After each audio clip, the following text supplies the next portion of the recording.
Assalamualaikum warahmatullahi wabarakatuh. Perkenalkan, nama saya David Abelda, berasal dari jurusan Geografi.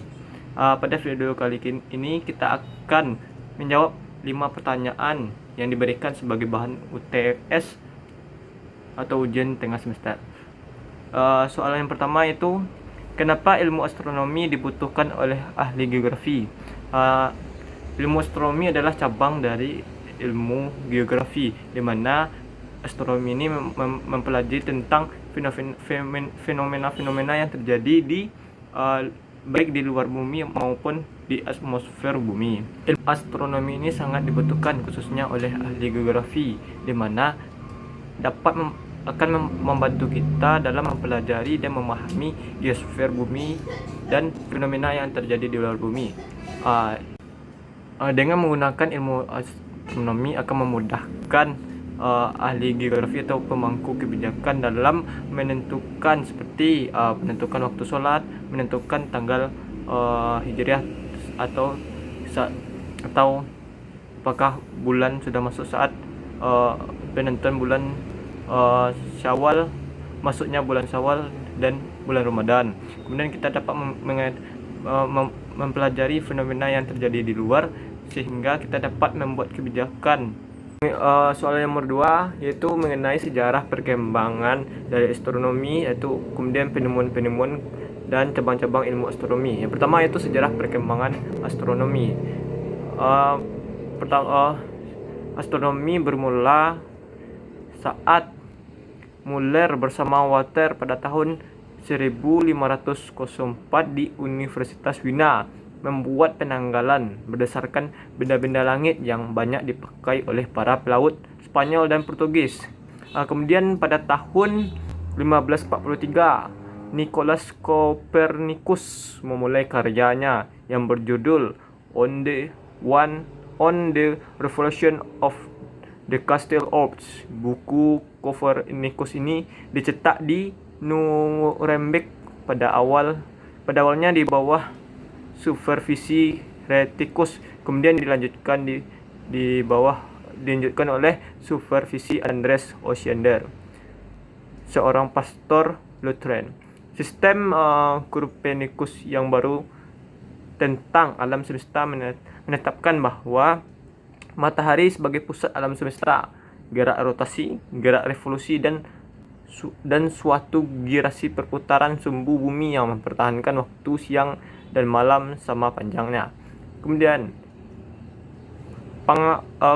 selanjutnya, pengamatan paling penting dalam bidang astronomi modern adalah yang dilakukan oleh Tycho Brahe. Hasil pengamatan Tycho Brahe 50 kali lebih tepat daripada hasil Muller ini. Hasil terbaik yang dapat dilakukan dengan mata telanjang. Tycho Brahe mengatakan bahwa planet-planet berputar mengelilingi matahari, sementara itu matahari bersama-sama dengan planet yang mengelilinginya sebagai suatu kesatuan, berputar mengelilingi bumi yang diam yang berada pada pusat semesta. Penemuan-penemuan baru di ilmu astronomi yaitu penemuan RBQ di bulan.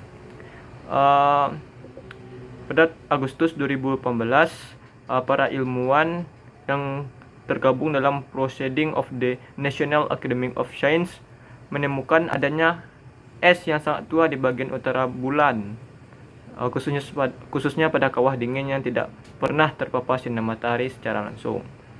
Kemudian penemuan Oumuamua. Pada bulan Oktober 2017, para peneliti menemukan sebuah objek luar angkasa yang tidak biasa. Ia bergerak dengan kecepatan hampir 92.000 km per jam. Objek ini diberi nama Oumuamua. Menurut para ilmuwan, objek ini memiliki ukuran 400 sampai 800 meter panjangnya dan memiliki bentuk yang pipih dan tipis. Penemuan selanjutnya yaitu penemuan bibit emas di luar angkasa. Pada bulan Oktober 2017, para astronom berhasil menemukan dari mana unsur-unsur berat seperti platinum, emas, dan uranium. Untuk ilmu atau cabang-cabang ilmu astronomi ada beberapa seperti astrometri, kosmologi, ilmu planet, evolusi bintang, pembentukan bintang. Soal nomor 3, dari link tersebut jelaskan mengenai teori-teori dan hukum fisika yang terjadi di dalam tata surya. Teori-teori yang ada di dalam video tersebut yaitu pertama teori Big Bang, di mana setelah terjadinya ledakan besar atau Big Bang tersebut, ada periode ekspansi yang dipercepat yang disebut dengan inflasi, di mana alam semesta tumbuh dengan kecepatan yang jauh lebih cepat daripada pertumbuhannya sekarang ini. Seluruh wilayah ruang angkasa tidak akan pernah bisa diamati dari bumi karena alasan itu. Saat asumsi inflasi ini terjadi, alam semesta sebenarnya 1023 kali lebih besar dari 46 miliar tahun cahaya yang bisa dilihat manusia. Jadi jika ada tepi alam semesta itu sangat jauh sehingga penduduk bumi tidak dapat melihatnya dan tidak akan pernah. Teori selanjutnya yaitu teori kosmologi. Prinsip kosmologi sebagian merupakan konsekuensi dari gagasan bahwa hukum fisika sama di mana-mana. Ada banyak variasi lokal, bintang, galaksi, gugus, tapi dirata-ratakan dari potongan besar ruang, tidak ada tempat yang benar-benar berbeda dari tempat lain. Implikasinya adalah bahwa tak ada tepi, tidak ada tempat untuk pergi, di mana alam semesta baru saja berakhir dan orang dapat melihat ke satu arah dan melihat apa yang ada di baliknya. Soal yang keempat yaitu mendeskripsikan karakteristik dan fenomena yang terjadi di matahari, kemudian apa dampaknya bagi bumi yang ada di dalam video tersebut. Ada beberapa karakteristik dari matahari. Yang pertama yaitu matahari terbentuk sekitar 4,5 miliar tahun yang lalu di bulu Orion di galaksi Bima Sakti. Matahari merupakan planet yang terbesar di tata surya. Sifat matahari yang membara dan tarikan gravitasi yang luar dan medan magnet yang luas membuat matahari menjadi jantung bagi tata surya kita. Matahari terdiri dari 6 lapisan. Pertama, korona, kromosfer, fotosfer, zona konveksi, radiasi, dan inti dalam atau atom matahari.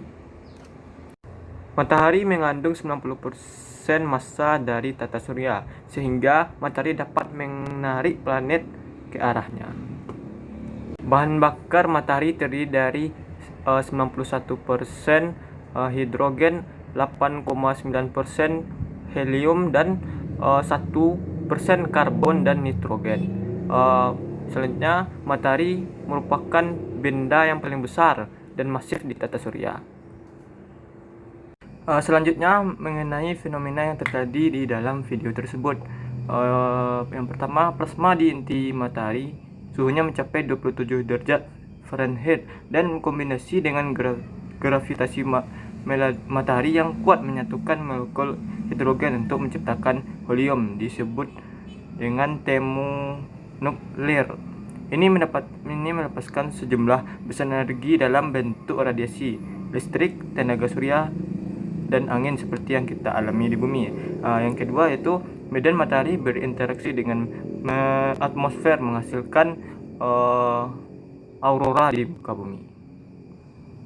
Soal yang terakhir yaitu kenapa planet bumi berbeda dengan planet yang lainnya yang bisa planet bumi bisa ditinggali. Sebutkan faktor-faktor dan komponen-komponennya. Ada banyak faktor yang menyebabkan bumi ini bisa ditinggali. Di antaranya yaitu bumi memiliki sumber air yang melimpah, di mana 2/3 dari daerah bumi adalah perairan. Seperti kita ketahui, air merupakan sumber kehidupan yang sangat penting bagi makhluk hidup. Faktor selanjutnya, planet bumi memiliki letak yang strategis Contohnya letak bumi yang jauh dari lenggan spiral utama Bima Sakti menghasilkan bahaya yang jauh lebih kecil dibandingkan planet lainnya. Kemudian planet bumi memiliki letak yang tidak terlalu jauh dan tidak terlalu dekat dengan matahari sehingga mendukung kehidupan yang ada di bumi. Bumi juga memiliki lapisan ozon di mana melindungi bumi dari sinar atau radiasi ultraviolet. Bumi juga memiliki oksigen yang cukup yang mendukung kehidupan di bumi.